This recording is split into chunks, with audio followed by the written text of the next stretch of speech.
Hey guys, welcome back to Home Built, and today it's time to tackle something I love even more than sanding. It's wiring.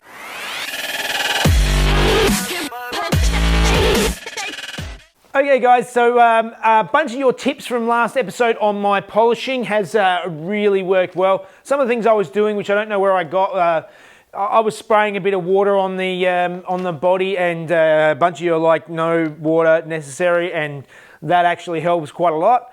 Also, cleaning out my pad after every panel. So just getting the air compressor and blowing it off is a good start. And I've done a couple of little bits. I've sort of gone back over and touched up and done a couple of bits on this, and it's really coming together. But I'm going to work on that over time.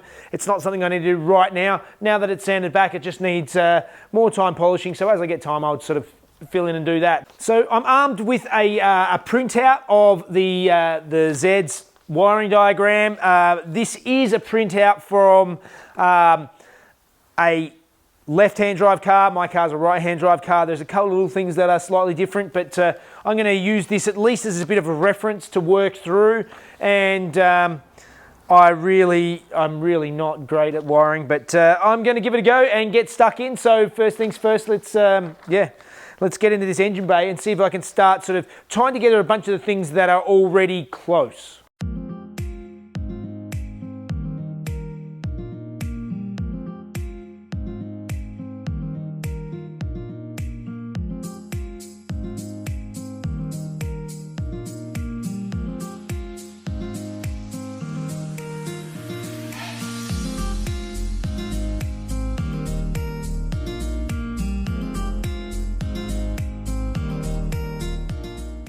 Alright, I look like I've struck it lucky that the wiring harness for this that was in this body was already set up for this electronic distributor, so it's been pretty easy to sort of connect it all together. There's already a clip on it that clips straight onto the spade connectors on the distributor. I tell you, this power tester, power scanner is awesome. I just love it. I have no affiliation, but I'll put a link in the description because this thing is amazing. So it has, you connect up one end to a battery. I've just got my mobile battery charger that I've got to connect up to the other end. And just by touching on anything, pressing up, I can send 12 volts out, or I can send negative out to the tip, so I can sort of power things and see what how they work. But also I can connect up this other end and get a continuity test as well, which is just such a good tool, so handy for this sort of stuff, particularly with somebody who has trouble with wiring like myself. Okay, so this side is done, so now it's time for me to head over to the other side and see if I can sort of connect up the alternator and some of those other bits over there. But this is reasonably painless at this stage. I'm probably speaking too soon. Okay, so my next challenge is to start playing with this mess of junk down here. I'm going to try and connect up the alternator. I mean, these two fall close to hand, and I can tell that the red-white is actually, the previous one was cut off of here, and we've got the F, N, A, and E marked here, and on my plan, you can actually read around, it's got E, F, N, A. So I've got the colours, I've got everything there. I know where I need to connect it all to, although I don't know where my regulator is or even what it is. So I'm going to have to try and track that down. Okay, well, you guys know this well by now. I haven't turned my mic on again. But basically what I've discovered here is that most modern cars have an internally regulated alternator.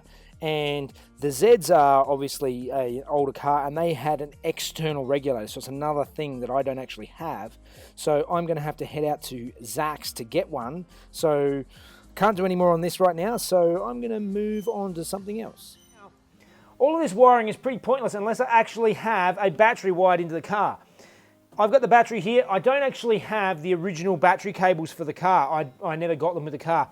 So I managed to get the negative cable here. It's actually off of a wreck that I managed to get, which is just quite a nice length already. So I can connect that up in here. It's also got the earth for the body of the car, and then I've got the cable which can go down to the.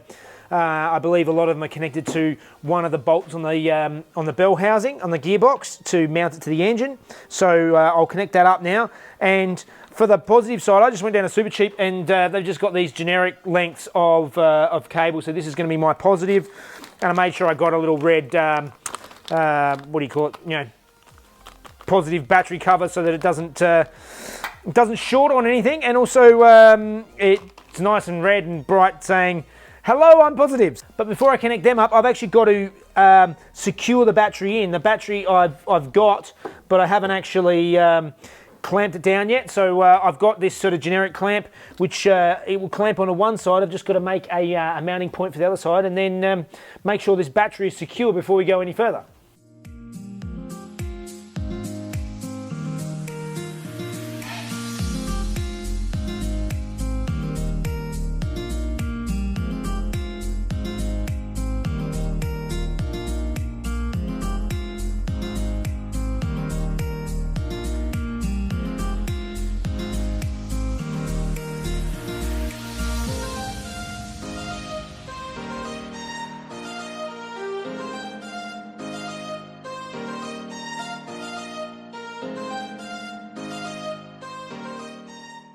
Okay, that's looking pretty good. The battery is mostly connected. I'll wait till I get the car up on the hoist to connect up the earth lead to one of the bell housing bolts. The power lead is connected up to the starter motor, but I haven't actually connected it solidly to the battery yet because I'm just, I don't want it anything actually connected properly yet. The last little thing I want to tackle is this here is the windscreen washer bottle, and I actually have one here. I think this must be from a 260Z, but it's got the exact same little rubber mount and electric motor on it. So I'm going to try and take this motor out of this one. I might give it a quick little test with just directly connected up to 12 volts to make sure it actually works and whizzes and makes some noise like it should. And I'll swap them over, and I should be good to go in the engine bay at least.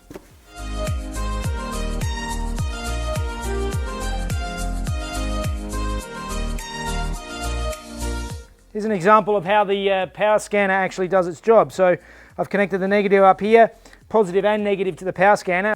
All right, so I connect it inside the other terminal, so they've got negative connected there, and I send power. And she's all working. So now I'm going to pop this into my now freshly cleaned up washer bottle. Looks a lot nicer than it did. I'll transfer this pump into this one, and should be good to go.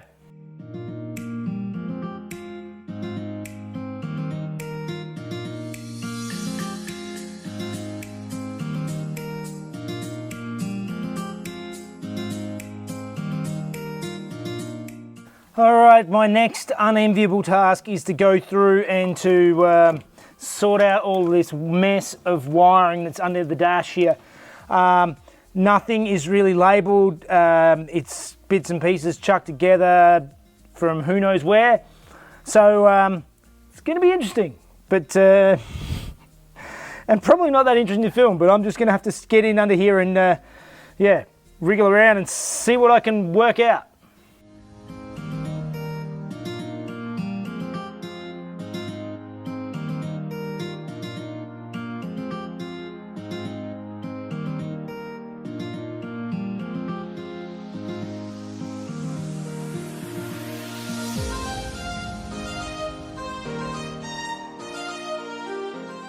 Well, that was very uncomfortable down in there, but most of it actually came together pretty easily. There's only one or two loose wires that look like they were added in afterwards for some, afterthought that somebody's put in before.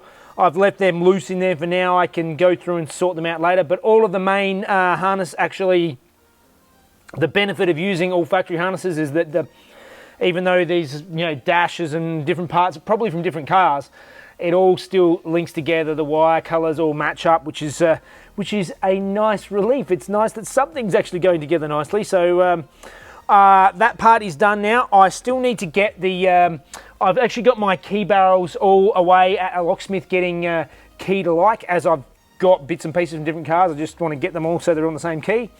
So I don't have the ignition barrel now, so I'm going to leave that and move forward to the headlights.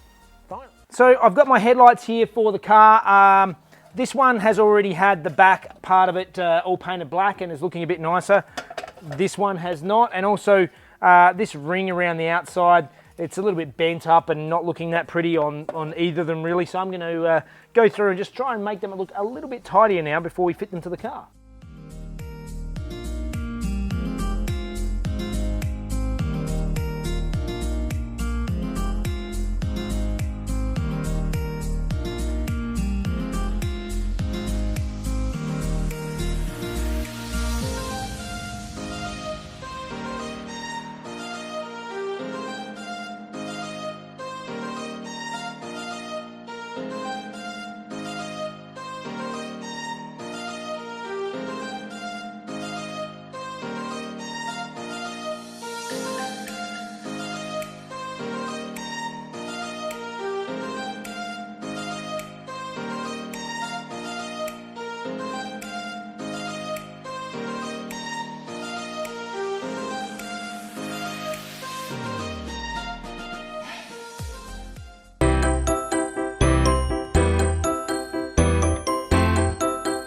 Hey guys, during the late 70s, Formula One cars were all getting faster and faster due to taking advantage of ground effects. Ground effects essentially aim to speed up the airflow under a car to make a low pressure zone. And this gives the car downforce without the extra drag created by conventional wings. To keep the air isolated under the car, most of the teams used movable side skirts, which helped to keep the air pressure constant as the cars bounced around the track. In 1981, the FIA banned movable aerodynamic devices in an effort to slow the cars down. Lotus came up with an ingenious workaround. They designed the Lotus 88, which had two chassis, one inside the other. The inner chassis was sprung, holding the driver with the cockpit, while the other chassis was not, staying fixed with the wheels. As ingenious as this was, it was banned before Lotus even got to race. But Lotus argued to the end that this was within the rules.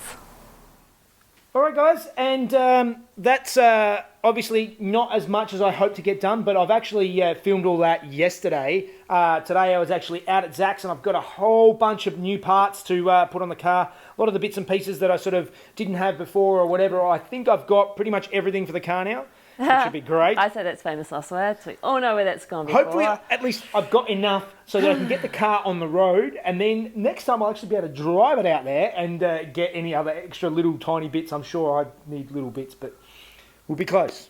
So in a slight change to what's upcoming, I'm going to be doing my segment just on the Friday videos because it just works better with Jeff's with the schedule. So some of you might be disappointed, but we're going to keep Mrs. Jeff to Fridays only. It's just a logistical nightmare trying to get with Mrs. Jeff's work schedule and all that. But if you would like me to do a Mrs. Jeff special every now and again, I can totally do that. So let me know in the comments down below. We can definitely work on towards that. We're also starting up, as of today, I'm starting up our Patreon page. I'd sort of... yeah, we were undenied. And the main thing is that we're moving forward. I've got big plans for some of the builds later this year, and I'm really pushing and looking to build bigger. And we really need your help to get there. The videos are still going to be coming out twice a week. But for all the Patreons, you'll be able to get a benefit of getting the videos 24 hours before everybody else. So the regular free YouTube videos like normal will still be coming out, but they'll be coming out Tuesday and Saturday. The Patreons will be able to get it early on Friday and on Monday. Tuesday and Friday. No, you just said they can get it on Tuesday and Friday, so it'd be Monday and Saturday. Wednesday and Saturday for the regular guys, Tuesday and Friday for the Patreons. It's been a long day. Either way, you completely don't have to do it. It's completely optional. We'd really appreciate it. And there's also like the different there's different layers, and there's a extreme layer if you're really keen. I don't actually have one of the shirts on today, but if you keep at the highest level for long enough, you can actually get a sketch of whatever car in the Home Built by Jeff style of one of my cars or one of your cars or a car you like, whatever. That's on offer as well. So have a look at it. Yeah, if check you it want out. to. Let us know what you think. And we'll see how it goes. Yeah. In any case, we'll be back next week, and I've got a bunch more stuff. We're getting so close. I'm really looking forward to getting this thing on the road. All right, guys. Until next time. See ya. Bye, guys. Which? Stop. I know. Just let me do it. Super irritating. The car by creating really tight. Stop snorting. Really pudding. Forced about the huge amount of extra drag created by conventional wings. Done. Yeah, do it again.